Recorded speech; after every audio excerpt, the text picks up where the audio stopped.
Labour Party presidential candidate Mr. Peter Obi calls on Nigerians to vote for him in next month's election, says he's the most mentally and physically fit to restore the country's lost glory. I will give priority to education, declares APC presidential candidate Senator Bola Ahmed Tinubu during his campaign in Akure, Ondo State, where he also promised to work with the state to boost his economy. Police foil attempt to kidnap the Speaker of the Plateau State House of Assembly, Mr. Yakubu Sanda, from his home in Jos, the state capital. And it's victory at last for U.S. lawmaker Kevin McCarthy as he emerges House Speaker after 15 rounds of voting amid intrigue and heated exchanges. And on business news tonight, global food prices fall for the 9th consecutive month in December 2022.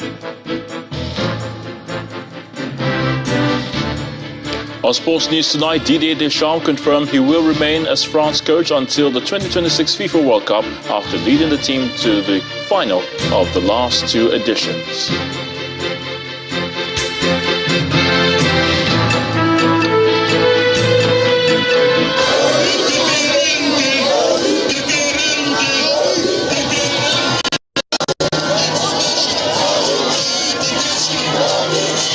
That's the crowd in Osogbo, the Osun State capital, welcoming the presidential candidate of the Labour Party, Mr. Peter Obi, today, who took his campaign there, where he appealed to Nigerians not to hand over the affairs of the country to a president who is not fit to take care of it. He maintained that he is the most mentally and physically fit to restore the lost glory of Nigeria, while urging Nigerians to interrogate the antecedents of anyone who seeks their vote in the next election. He was accompanied on the campaign by his wife, his running mate, the chairman of the party, and the director general of the Presidential Campaign Council, amongst other party leaders. Before heading to the campaign ground at the Freedom Park in the Osun State capital, Mr. Obi had earlier met with the leadership of the NLC and the TUC, as well as women and youth groups at separate town halls in Osogbo. Mr. Obi and other speakers urged the youths and women to collect their permanent voter cards and make sure they vote right, as they are the worst hit by the consequences of bad leadership. We'll have more on the Labour Party campaign later on in the bulletin. Meanwhile, the presidential candidate of the All Progressives Congress, APC, Senator Bola Ahmed Tinubu, is vowing to make education one of his priorities if elected president. He stated this while campaigning in Akure, the Ondo State capital, where he gave the assurance on the establishment of a loan scheme to help indigent students realize their dreams. Addressing party supporters during the rally, Senator Tinubu also promised to collaborate with the Ondo State government in boosting the economy of the state.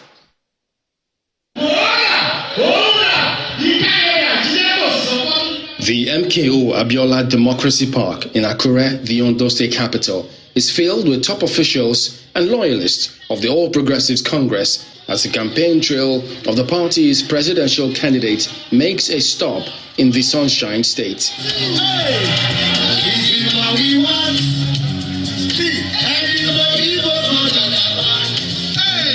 The roll call at the rally includes the governors of Ondo, Kano, Ogun, Lagos, as well as the Deputy Governor of Ekiti State.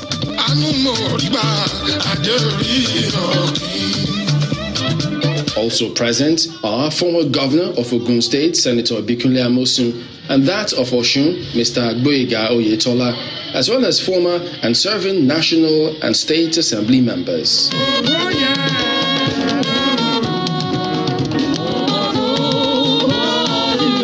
For the party, Ondo State is already secured. We are progressive states.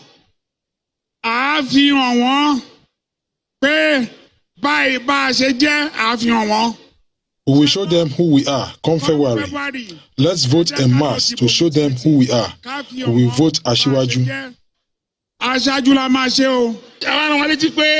February 25th. We need to remind people that February 25th is our presidential election.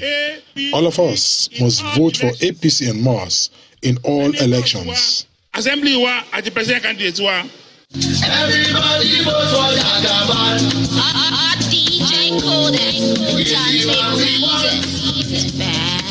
Everybody vote for Jagaban. An elated Asiwaju Bola Tinubu takes to the podium to address the crowd. He promises to address the infrastructural deficiency, improve the economy, and also create job opportunities for Nigerian youths. We will do more. Don't create conflict. Don't create enmity. We are a people of peace, progress, and prosperity. The message we bring here today is that of a renewed hope, a renewed assurance that education will receive priority in our government. A 4 years program for a degree will be a 4 years. No children of the poor will be left behind. Afterwards, the dignitaries, led by Governor Rotimi Akeredolu of Ondo State, accompanied the candidates to commission the Southwest Campaign Office of the party. In Akwa Ibom State, the governorship candidate of the People's Democratic Party, PDP, Pastor Umo Eno, is promising to remodel tourism sites in Ikola-Abasi if elected governor in the forthcoming elections. He noted that rural development plan, as contained in his Arise agenda, will find full expression in the area. Pastor Umo was addressing a large crowd at a campaign rally at Ikola-Abasi local government headquarters. As the 2023 general elections draw near, the candidate of the People's Democratic Party in Akwa Ibom State, Pastor Umo Eno, has intensified his local government campaign tour to present his blueprint to the people. In Ikola-Abasi, thousands of supporters are gathered at the local government headquarters to register their support for the party, and Governor Udom Emmanuel leads the State Executive Council, party leaders, and other stakeholders to the event. Addressing the people, Pastor Umo Eno maintains that Ikola-Abasi is an area that is dear to his heart and assures the people of benefiting from every form of development as captured in his Arise agenda. We are going to work and renovate and make sure that all those tourism sites are functional, they are active, because every part of our state will be developed. Our rural development policy and Ikola-Abasi left out. So that's why we came to tell you, vote the umbrella.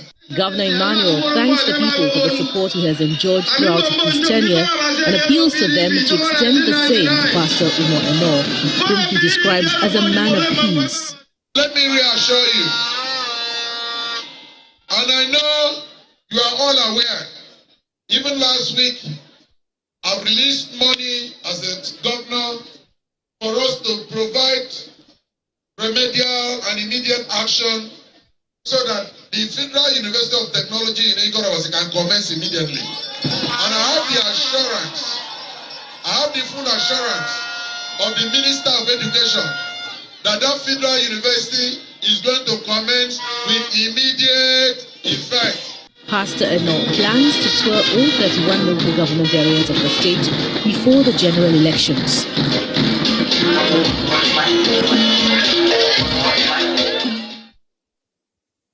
The ambition of Mr. Alex Oti to occupy the #1 seat in Abia State has received another boost following the recent support declared by the House of Assembly candidate for Isialangwa South constituency under the platform of the African Action Congress, Mr. Fine Country Iyoku. He pledged to work for the victory of Mr. Oti at the March 11th governorship election during a town hall meeting in Abia State. The Labour Party governorship candidate in Abia State, Dr. Alex Oti, and his team are in Isialangua South Council area for a meeting with members of the African Action Congress, AAC. Mr. Chairman, sir. The purpose of the meeting is to reel out his campaign manifesto to the people and deliberate on how to clinch the governorship seat during the forthcoming election. Speaking on behalf of the party, the AAC candidate for Isialangua South State constituency says Dr. Oti is the only candidate that can transform Abia State. The decision is not based on sentiments. It's based on what everybody can see. Competence is there, integrity is there, maturity is there, experience is there, doggedness is there. The desire to transform Abia State is also present. For a community leader and party chieftain, Dr. Oti's ideology, capacity and competence is not in doubt. He wants to make a change in the state, and people like me who want to make a change in the state believe in people like him with competence, capacity, experience, and intellectual capability to make change for Abia State. That's why I believe in him. Excited for the outcome of the meeting, Dr. Oti speaks more on his plans for the state if elected. I want to assure them that they've taken the best decision and they will not regret the decision they've taken. And my message to them is that the patience they have exhibited all this while, they should continue until the change that will happen by the time they vote for us on March 11, 2023, and then a new government that will be led by Labour Party will be installed come May 29, 2023. The team then joined community leaders to celebrate their mass return. The Labour Party is confident that it will garner even more support in the coming days, which will translate to victory at the polls. Against the backdrop of reported attempts by political players to stop rival political parties from campaigning, the governor of Osun State, Ademola Adeleke, is appealing to politicians to embrace peace as the nation prepares for the general elections. He's preaching against violent activities, including destruction of campaign posters and billboards of opponents, as seen in the state in the last few days. He asked political parties, candidates and their supporters to imbibe the culture of peaceful campaign and not see the election as a war. In his words, election is about the people exercising their voting rights. Our job as political leaders is to market our programs and candidates to convince voters to accept us. It is out of order to propagate and employ violence as an electioneering tool. Governor Adeleke directed security agencies to arrest anyone caught destroying candidates' billboards and posters, regardless of party affiliations. In part two, after the break, police foil kidnap attempt targeted at the Speaker of the Plateau State House of Assembly, Yakubu Sanda. That's in a moment. Join us again.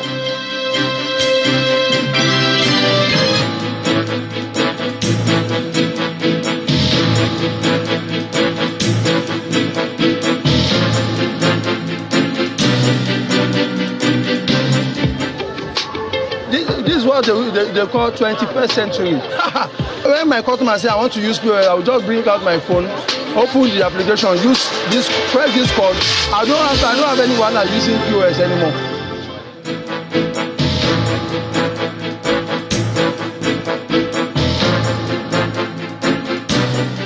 Welcome back. If you just joined us, you're watching the news at 10 live on Channels Television Lagos.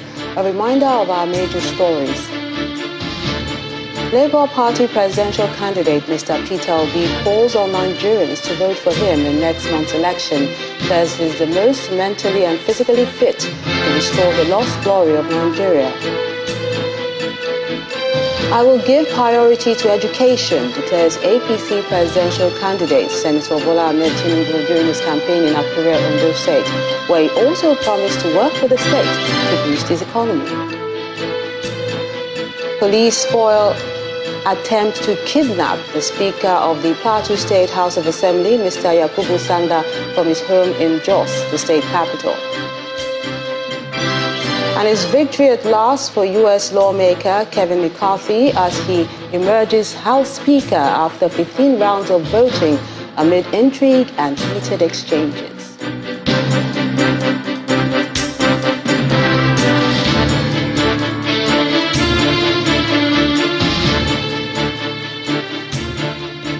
Security is one of the major challenges in the conduct of the elections, and in readiness for that, the Nigerian police force has begun training its men and officers across the 6 geopolitical zones in the country.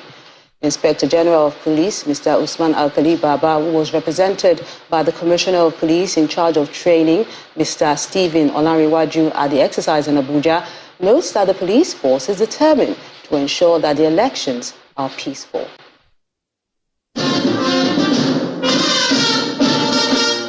The protection of election materials and personnel is essentially the responsibility of the police during the conduct of elections in Nigeria, and in order to effectively discharge this responsibility, the Inspector General of Police is flagging off this training for police officers ahead of the forthcoming general elections. The exercise, which will take place across the 6 geopolitical zones, is expected to train police officers on strategies for combating cultism, kidnapping and electoral violence, and also to ensure a peaceful conduct of the 2023 general elections. In few weeks to come, Nigerians and the international community will be putting us to test. We want to see and assess us on the conduct of the fast approaching 2023 general election. The Nigeria Police Force deploys officers to help maintain order and protect election materials and personnel during every election cycle. Security experts say this role of the police is almost indispensable. It is important to point out that the Nigerian police force is constitutionally charged with the crucial role of not only preventing criminal activities and violence ahead of the 2023 elections, but also of ensuring the credibility of the outcome of the elections. Undoubtedly, the success or failure of the 2023 elections largely depends on the performance of police officers and rank and file that will be involved in the electoral process. The Nigeria Police Force deployed over 30,000 of its personnel for the conduct of the 2019 presidential election. Although the police leadership is currently silent on how many personnel will be deployed for the 2023 general elections, one thing is clear: the activities of these officers will largely contribute to the peaceful conduct of the elections. It was a narrow escape for the Speaker of the Plateau State House of Assembly, Honorable Yakubu Sanda, as the police foiled an attempt to kidnap him last night. A statement from the office of the state's command spokesperson explains that the incident occurred when the Speaker arrived at his residence in the federal low-cost area of Jos South in the state capital. He was said to have been accosted by 3 armed personnel who attempted to forcefully gain entrance, but their mission was hindered by security personnel on duty. According to the police command, the divisional police officer and his men joined forces with the security personnel to repel the gunmen who fled the scene. The command says it's tracking the suspects to get them arrested. The governor of Bauchi State, Mr. Bala Mohammed, has applauded the Nigerian army for boldly confronting the security challenges that is being experienced in the state. He extended his appreciation while launching the 2023 Emblem Appeal Fund in Bauchi, where he was also decorated, with an appeal to Nigerians to consider regular contributions for the legionaries, as the yearly support is not enough, given their level of sacrifice in keeping the country safe. As a person, I've never seen a brigade commander going to the bush. They are always in their comfort zones because it's not the time for war. But they are doing it for us in Bauchi with other service chiefs. We should be able to reciprocate. Please, This peace is not earned on a platter of gold. People have made sacrifice. And if we show them empathy, especially to those who provided similar services in the past, they will be encouraged to do it today. So as a government, as I said, we will make amends, and we are calling on non-governmental organizations and other well-to-do individuals to make the same, so that we will contribute to the welfare of legionnaires and even our security families, because they have a lot of gaps in terms of federal funding, in terms of what they are getting from their headquarters. If we leave them like that, they will only use what they have. They cannot produce what they don't have. As a government and as people, as communities, I'm happy the representative of His Royal Highness is here. We have an obligation to partner with the security agencies. They are not going to produce miracles. We have to plug their gaps. The Minister of State for Petroleum, Mr. Timipe Silva, seems confident that crude oil theft may become a thing of the past, citing the impact of the activities of the Joint Security Task Force Operation Delta Safe. The minister stated this in Port Harcourt, the River State capital, during a visit to the area of operation. He was accompanied on the visit by the Chief of Defence Staff, Chief of Naval Staff, and the Chief Executive Officer of NNPC Limited.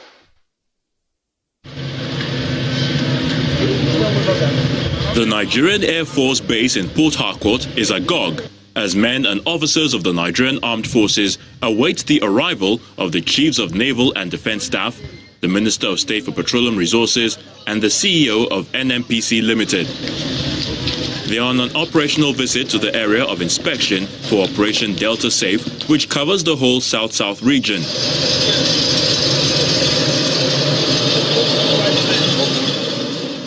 One by one, the private jets carrying the dignitaries touch down on the runway, and they are welcomed by the GOC 6th Division, Nigerian Army, and other senior officers from the Navy and Air Force.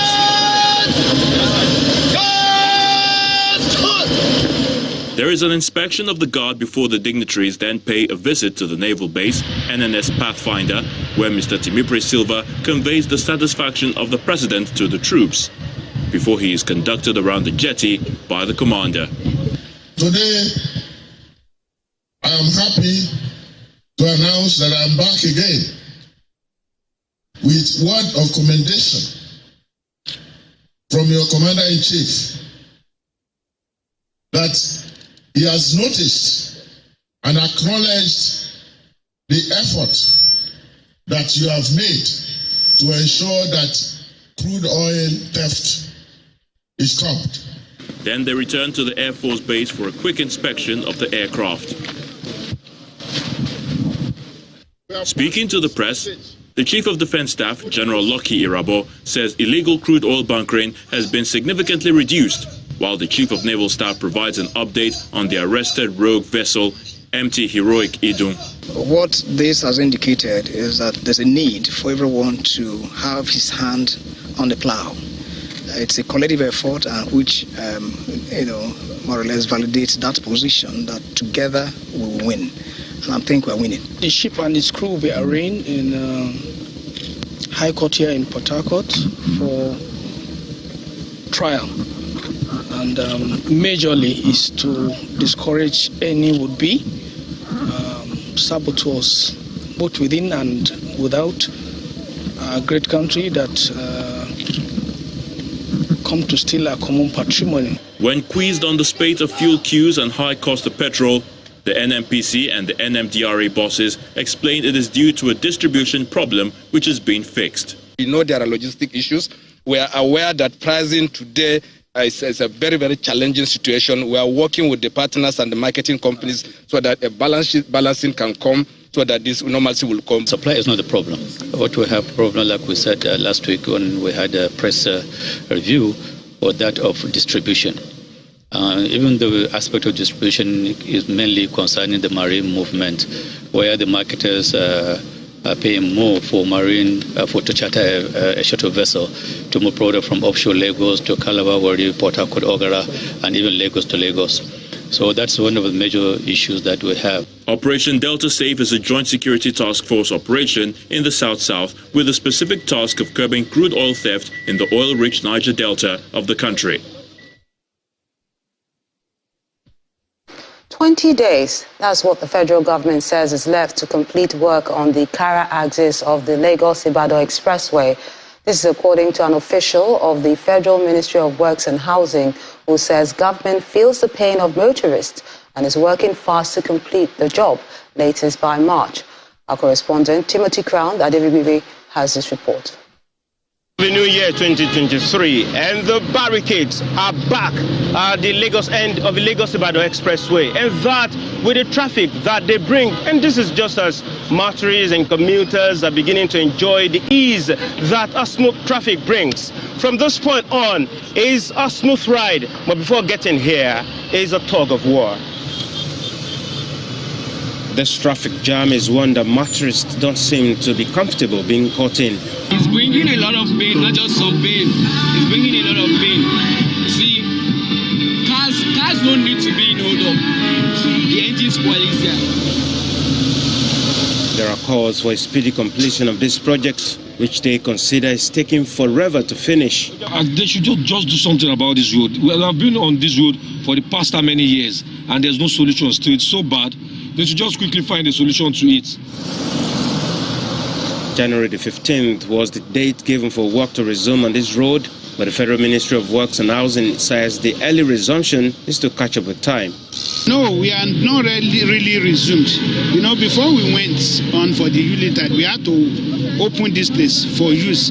There was a section that we needed to complete, but if we should start that time, we will not be able to open on time. And there are promises to remove the barriers to allow those on holidays return to work. Maybe it came as a rude shock to some people that were just coming back yesterday. But if you go now, you check up to the bridge, there is no hold up on the bridge. The one we experienced is that and nothing changed. Not as if anything changed. But kind of, you know, Nigerians, I mean, just people, when they are coming, they just see something out of apprehension. This thing developed. But today, everything has returned to almost normal. You go to the bridge now, there is no single vehicle there on the bridge. It's free. But then, that does not mean we are still not going to remove the barrier, because over the weekend, we expect more people to travel. Hours later, the barricades are removed, but with a promise to return to work by Monday, January the 9th, 2023. But in spite of the removal of the barricade, not much ease came as the jam continues up until the new garage axis of the road. There's some blame on those collecting toll at that section. The concern of these motorists is not out of place. Thus, according to a psychiatrist who draws a connect between stress on the road and mental wellness. Yes, the frustration is there, the anxiety is there, the anger, you know, transfer of aggression due to this, always irritable because of the low tolerance threshold, even for other road users. So in no time, there's verbal aggression, there's physical aggression. Okay, so if all of those things are not looked into, it happens the first time, the second time, on a daily basis. In no time, the person will actually break down mentally. If the government keeps to its promise of completing the project by the first quarter of 2023, and that after many failed efforts, it would have been 10 years of fixing the 127.6 kilometer road. Timothy Crown, Aderebibe, Channels Television News. Still ahead on the news at 10. Global food prices fall for the 9th consecutive month in December. That's on Business News. Join us again.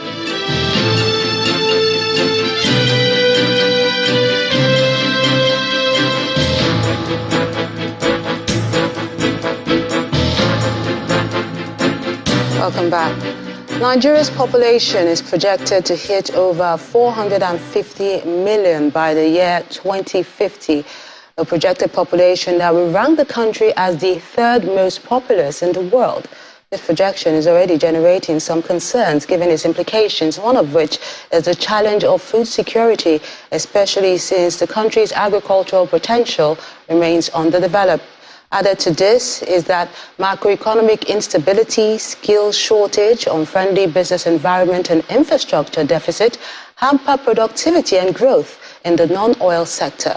Our next report takes a look at the impact of the nation's rising population on the economic indices. Nigeria is undoubtedly the most populous black nation in the world, with a projection of over 200 million people. This figure is projected to rise to be over 400 million by the year 2050, making it the third most populous nation in the world. However, this projected growth is generating some concerns about its possible impacts on the nation's infrastructure, economy, health, education, and security. Concerns about the need for population control are reflected in the recent appeal by the chairman of the National Population Commission, who is asking government to make family planning services available for all women. Nigeria ranks among the countries with high unmet needs, which stands at 19%. Unmet needs for family planning, and currently married women and 48% among sexually active unmarried women also fall part of that. According to the United Nations Population Fund, only 25 million Nigerian women have access to contraceptives. This, to a large extent, contributes to the nation's rising population. Already, an estimated 133 million Nigerians are multidimensionally poor. This is according to the National Bureau of Statistics. Experts say it would take conscious effort by government to address this economic challenge. If it's not checked, I tell you, time is coming when we run into fiasco. Time is coming when, in fact, Nigeria will be declared a hunger country. And that is why we are still appealing to government. In International Human Rights Commission, we don't believe in protests. We don't believe in riots. We believe in dialogue. We believe in negotiation. And so we keep appealing to government, advising them on way forward. Nearly 45% of Nigeria's population are under the age of 15, and only 3.5 to 4% of the population is over 65 years.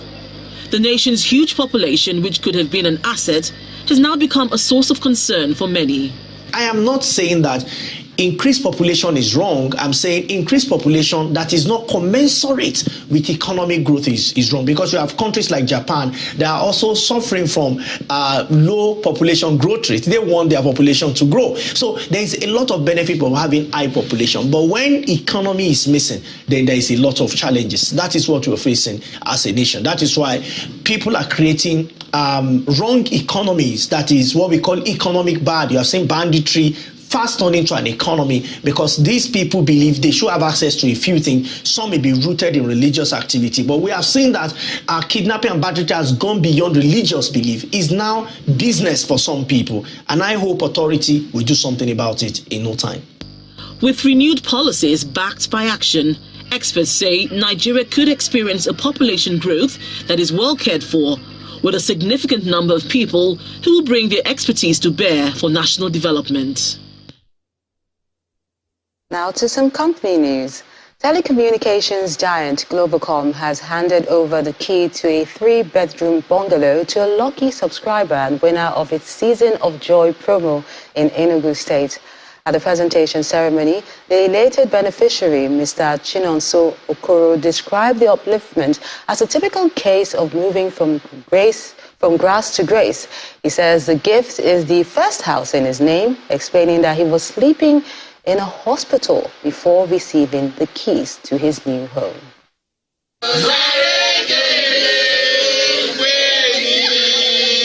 It's the Glow Season of Joy promo period, and the brand is in Enugu to reward one of its loyal customers with a brand new 3-bedroom bungalow.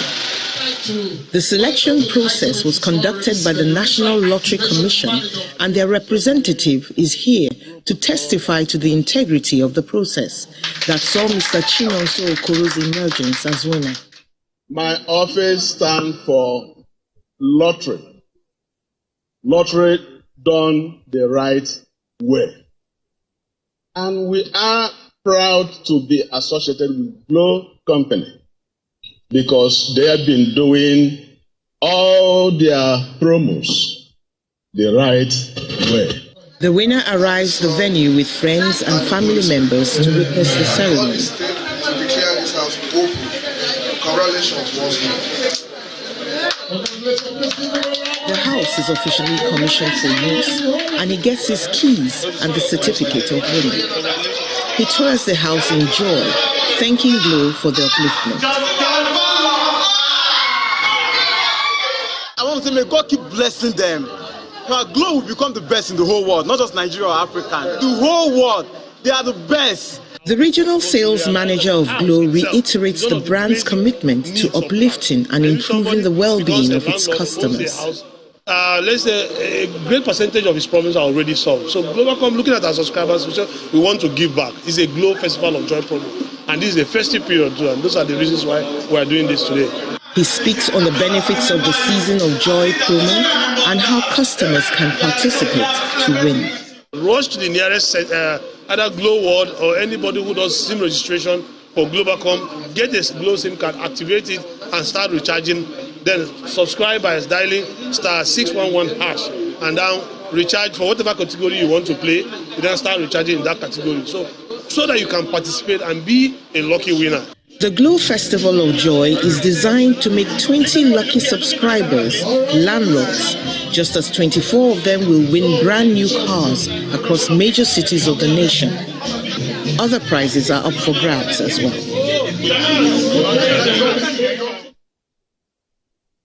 Ladi Williams has more from the world of business. Thanks, Melinda. In business news, global food prices fell for the 9th consecutive month in December last year, and that's according to the United Nations Food and Agriculture Organization. The FAO says the declining indexes in December was driven by a steep drop in international prices of vegetable oils, together with some declines in cereal and meat prices. However, despite the drop, Nigeria's food inflation currently stands at 24.13%. And it's less than 27 days to the January 31st deadline when the old Naira notes will cease to be legal tender in the country. Many Nigerians say they're yet to see, touch or transact with the newly redesigned notes. Our business correspondent, Willie Bong, provides an update on the current supply of the new Naira. It's been over 3 weeks since the release of the redesigned Naira notes. However, there appears to be very little supply in circulation. Several comments on social media platforms have trailed the seemingly palpable scarcity. This is also reflected by the man on the streets. I just withdraw money from the ATM now and it's not there. And we will have till the ending of this month before they close the collection of the old money. And still now, up to now, the only money we can get from the ATM is still the old currency we have. Since this has been in circulation, nobody has come with this to buy something from me. Others are, however, not concerned. To me, that's not the problem of the nation. That's not actually what will help us to salvage the insecurity, the poverty, and the rest of the thing that the nation economy is gradually dying and fading away. At ATMs in cities such as Kano, Calabar, Owerri, and Lagos, the old notes are still conspicuously being dispensed. Could this seeming shortage in supply of the new notes be linked to its availability? The Deputy Governor of the Central Bank had to respond to this when she appeared before the House of Representatives. Can the CBN tell Nigerians how much was printed out of this new currency? How much was printed? I'm sorry, I'm not able to share that figure now only because I want to give an accurate number. Even though the CBN governor had disclosed that 500 million pieces of new Naira had been ordered, the Senate is asking that the deadline be postponed to June. A view supported by some analysts. I feel that with the current situation, we may actually see a shift, because if we are unable at this point in time, even those of us in the urban area, it should have been well circulated in the urban area before we even start seeing much in the rural area. But with the situation, even in areas where we feel a lot of business activities are going on, and the old notes is not readily available.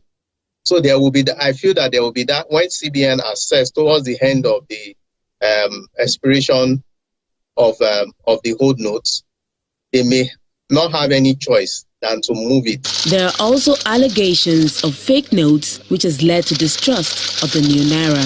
Since it's Nigerian money, I will, but I am afraid of it because lots of people are complaining about it, and in circulation that the money is not even up to a month now. Some are even saying that the fake is mush. In response to this, the CBN released some security features. Will the deadline be postponed or not? Nigerians continue to wait for that while getting familiar with the security features of the redesigned notes. Will Ibong, Channels Television News. And the domestic equities market kicked off the first trading week in negative territory as for profit-taking activities dragged the benchmark index lower. The all-share index dipped by 0.7% week-on-week to close at 51,222 points. Sell-offs of Airtel Africa, Boa Cement stocks drove the weekly loss.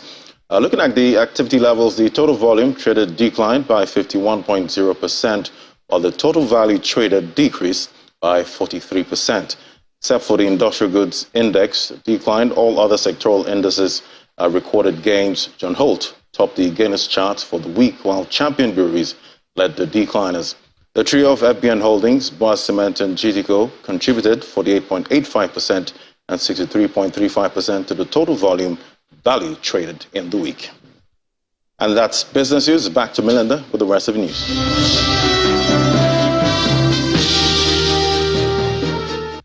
Many thanks, Ladi. Rice tops the list of the total seizures made by the Customs Federal Operations Unit, Zone A, last year. For these seizures, a total of 170 suspected smugglers were arrested, with cases in various stages of investigation and prosecution.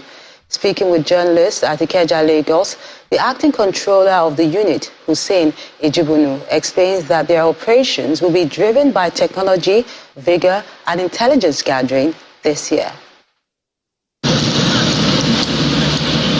It's the maiden briefing of the Federal Operations Units in the Southwest Zone in 2023. At the government warehouse along Tony Street, it smuggled rice everywhere. When you look at this tire, you will think this is spare tire, isn't it? Yes, sir. But this is not spare tire. You have rice neatly stocked inside this tire. See it. And when they get into Nigeria, these are the type that they will rebag into bags that will be labeled made in Nigeria rice. This vehicle was intercepted along the border area. It was found to contain an ingenious concealment of rice in its compartments. Inside engine the other time, they stock rice inside. There's nothing they cannot do. 5 pieces of tire can make one. Mm-hmm. 5 pieces of this tire will make one bag of rice of 50 kg. So you can imagine if they have like 20, 30 tires, you know how many bags that will be. And with that, they will have succeeded in outsmarting the officers. But now it's a game change plan for them because they have been intercepted and brought to justice. Mr. Ejibunu adds that technology will soon be deployed in their operation and men of the unit have been briefed on the task ahead. The headquarters, they are in the know on what to be done to forestall criminalities from our borders. And that is being done.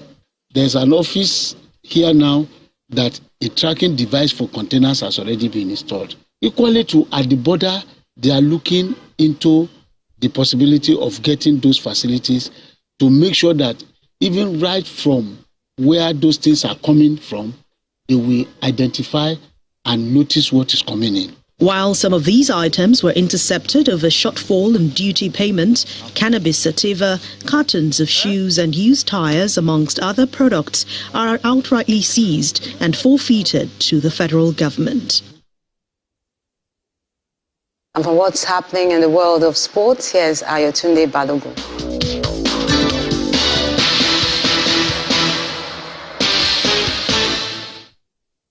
Many thanks, Melinda. Welcome to Sports News. In the English FA Cup, Harry Kane has moved within one of Jimmy Greaves' Tottenham goal-scoring record with a trademark finish to earn Spurs a safe passage to the fourth round.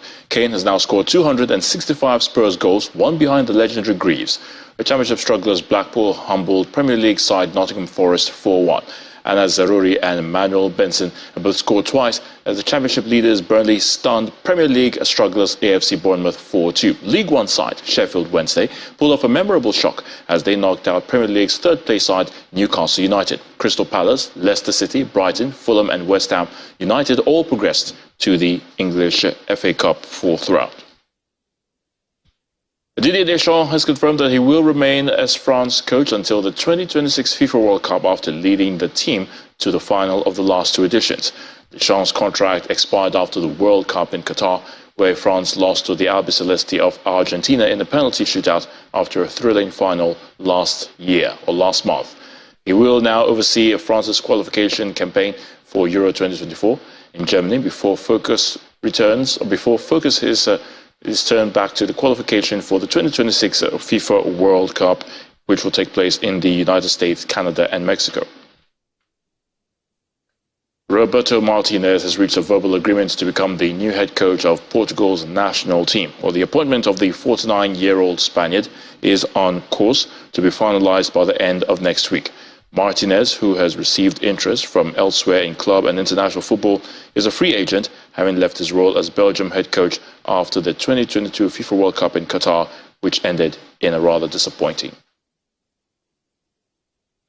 Seven-time Grand Slam champion Venus Williams has pulled out of this month's Australian Open owing to injury. Venus was set to play her 22nd Australian Open after being awarded a wild card to the tournament, which begins on January the 16th. The 42-year-old, twice a finalist at Melbourne Park, who is now ranked outside the top 1,000, was preparing for the tournament at the Auckland Classic, where she got injured. World number one Carlos Alcaraz has announced that he will miss the Australian Open because of a leg injury during pre-season training. Alcaraz's absence means his compatriot Rafa Nadal is set to be top seed for the defense of his title at Melbourne Park. He became the world's youngest world number one since the creation of the ATP rankings in 1973 by winning his first Grand Slam tournament at the US Open in September last year. And Novak Djokovic has defeated Daniel Medvedev 6-3, 6-4 to reach the final of the Adelaide International in the highly anticipated showdown. The 35-year-old was best in the critical moments, saving all three break points he faced while converting two of his three break opportunities to seal victory after 1 hour and 30 minutes. Djokovic will meet a first-time opponent in 22-year-old American Sebastian Korda in the final.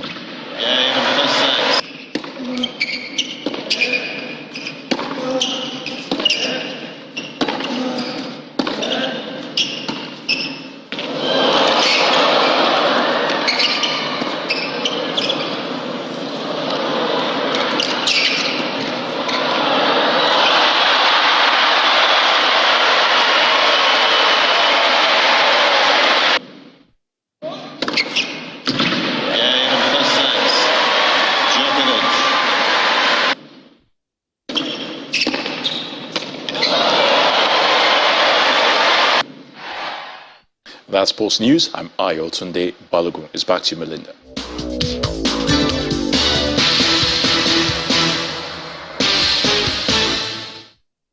Many thanks, Ayo. On the international scene, the U.S. House of Representatives now has a new speaker.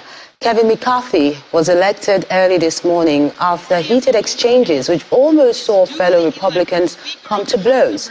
It took 15 rounds of voting for Mr. McCarthy to win the job, despite his party having a majority in the chamber. The 57-year-old Californian suffered one final humiliation when Representative Mark Gatz withheld his vote on the 14th ballot as midnight approached, prompting a scuffle in which fellow Republican Mike Rogers had to be physically pulled away. This victory brought the deepest congressional dysfunction in 160 years to an end.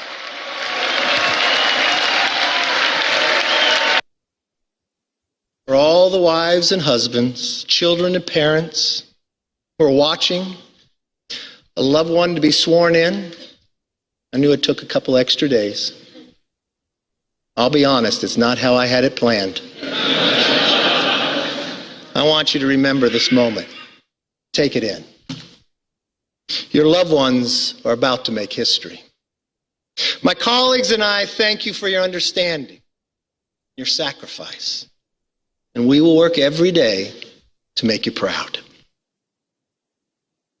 Let me close with this. I may not know all of you, some of you are new, but I hope one thing is clear after this week. I never give up.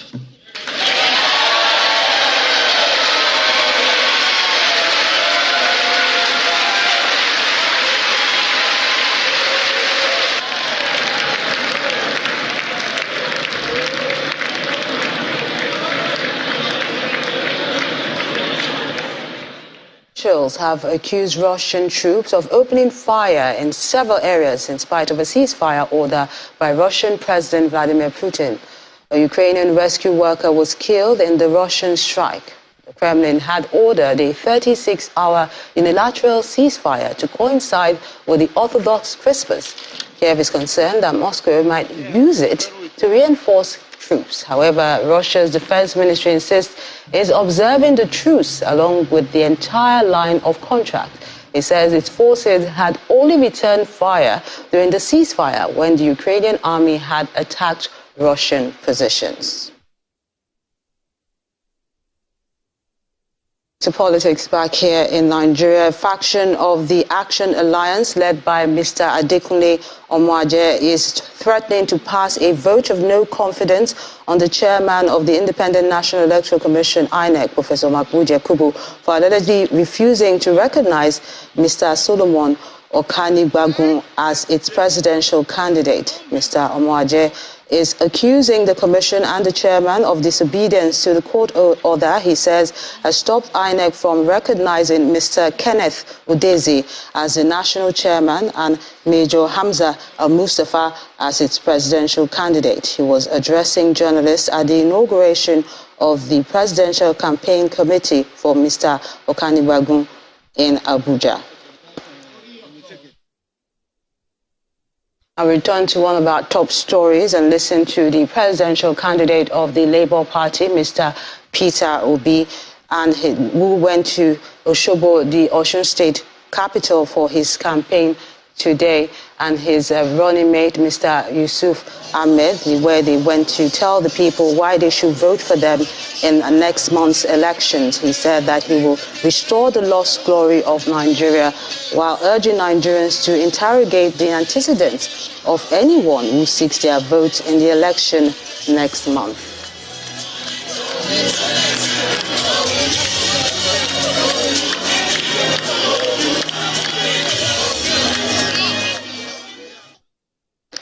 Some persons suspected to be gunmen armed with AK-47 rifles attacked a train station in Edo State and kidnapped some passengers who were waiting to board the train to Warri, Delta State. The kidnappers, who shot sporadically into the air before kidnapping some passengers, left some persons with bullet wounds.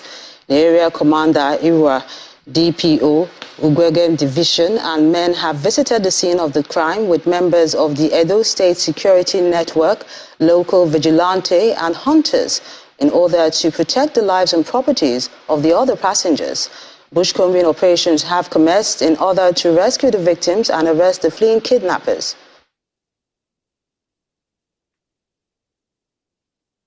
On a programming note, the presidential candidate of the Labour Party, Mr. Peter Obi, and his running mate, Mr. Yusuf Baba Ahmed, will tomorrow, that's January the 8th, be guests at the Presidential Town Hall Series, the People's Town Hall 2023, organized by Channels Television and its partners. They will take the hot seats in Abuja as they answer questions on their agenda ahead of the presidential election coming up next month. And the main news again.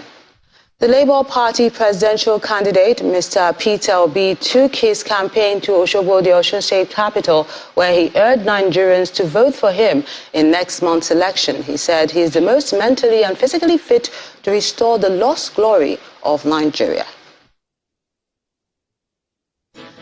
And that's the news at 10 tonight.